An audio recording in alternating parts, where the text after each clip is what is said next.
भारतवर्ष की अद्भुत काया सुंदर और सलोना था। भारतवर्ष की अद्भुत काया सुंदर और सलोना था। सुख समृद्धि से भरपूर भारत का कोना कोना था। ब्राह्मण भी घर घर जाकर गीता वेद सुनाते थे। भगवान की एक एक वाणी एक एक संदेश सुनाते थे। शिक्षा पद्धति को जंगल में विस्तार किया करते थे। वो ज्ञान का प्रकाश कर जीवन में धार किया करते थे। वो बने ये भी नाला कहकर चिल्लाया करते थे। बच्चों मक्की चूस बोलकर उन्हें चिल्लाया करते थे। क्या करने की समझ में व्यवहार किया करते थे। वो कैसे को होने पड़ेगी उठा किया करते थे। वो क्षत्रियों को भी बाबू साहब कह के बुलाया करते थे। इतना सुनते ही वो मुझों पे तरफ फिराया करते थे। सीमाओं पे देश की खातिर जान लगाया करते थे। अपने रक्तों से ही वो हिंदुस्तान सजाया करते थे।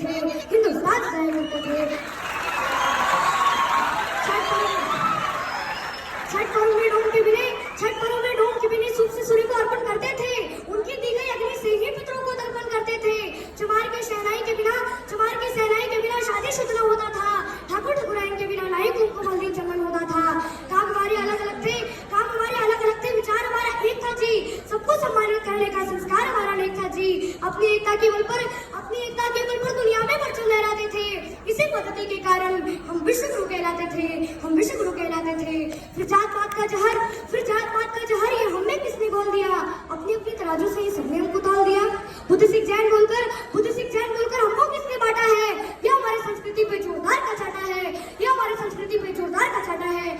छुआछूत भेदभाव का ये जितना भी किस्सा है, ये सब षड्यंत्र का हिस्सा है। फूट डालो राज करो, ये सब दुश्मनों की रणनीति थी। मुगलों और कम्युनिस्टों ने कुछ गहरी साजिश रची थी। इन्हीं साजिशों के तहत ये सब जात पात दिया। हमारी एकता और अखंडता को खंड खंड में बांट दिया। ऊंच नीच भेदभाव का वो दौर अलग था जी। हमें बांटने वाला वो कोई और अलग था जी। गंदी लोग आकर गंदी सोच लेकर चले गए। हमारे सोने की चिड़िया को लोच करके चले गए। फिर जात पात पंथ के नाम पर कितनी बार पढ़ोगे तुम? जितनी बार पढ़ोगे तुम उतनी बार कटोगे तुम। तुम मानो या ना मानो, ये कथन हमारा निश्चित है। नहीं तुम सुधरे तो सुन लो, ये पता तुम्हारा निश्चित है। एक बार फिर सुनो, ये पता तुम्हारा निश्चित है। षड्यंत्र के तहत गुरु गोविंद को तुमसे अलग किया। इसी साजिश के तहत संत को हिंद से तुमको अलग किया। बुद्ध सिख जैन बोलकर हमको किसने बांटा है? बुद्ध सिख जैन बताकर ये नफरत का बीज बोया है। आपस में लड़कर हमने क्या क्या नहीं खोया है। आज भी कुछ गद्दार हमें बांटने में लगे हैं जी। पाकिस्तान और बांग्लादेश की तरह हमें काटने में लगे हैं जी।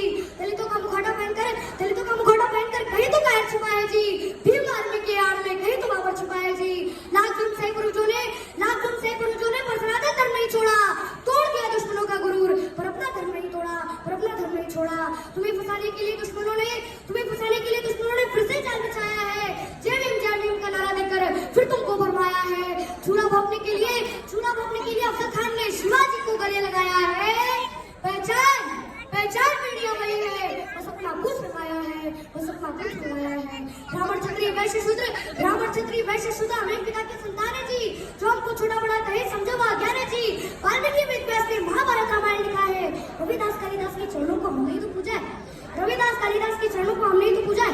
जो देश की दिशा और दशा बदल दे वो आप में समर्थ है जी। हे शूद्र के शिरोमणि, आप हमारे आदर्श हैं जी। बेशक कुछ मुद्दों पर हमसे भूल हुई होगी, जाने अनजाने में कुछ बातें फिजूल हुई होगी। रूठने और बनाने का अधिकार अपनों का ही होता है। अगर प्यार अपनों से है तो तकरार भी अपनों से ही होता है। अगर कोई गलती हो गई हो तो माफ नहीं करोगे क्या? अगर हमने माफ किया तो तुम भी माफ करोगे क्या? एक कदम तुम आगे बढ़ो, एक कदम हम भी आगे बढ़ाते हैं। तो और सारे राग द्वेष बुलाकर फिर सबको गले लगाते हैं। अपने आखिर जैसे भी है वे अपने ही होते हैं और इस बिखरी माला को फिर से पिरोते हैं। महाशुद्रा की गोद छोड़ दूसरा आनंद कहाँ मिलता है जी? अपना घर छोड़ दूसरों के घर में नींद कहाँ लगता है जी? आओ इस महान गद्दी को फिर से मार बनाते हैं। मिलजुल कर फिर से स्वर्णमय हिंदुस्तान बनाते हैं। जय भारत, वंदे मातरम।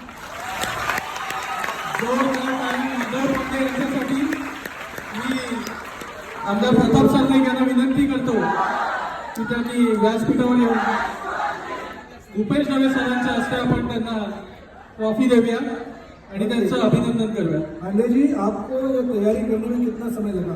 कब से ये कर रहे हो?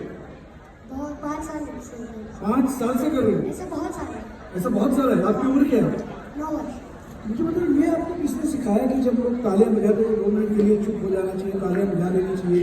ये तो एक अच्छे कलाकार की निशानी. आपको किसने सिखाया है? सब माता जी ने सिखाया. माता जी ने सिखाया. आपकी माता जी भी बहुत अच्छी वक्ता होगी फिर. हाँ? क्या करती है? मतलब ऐसे ही हम सब इसे हाउस वाइफ, होम मेकर.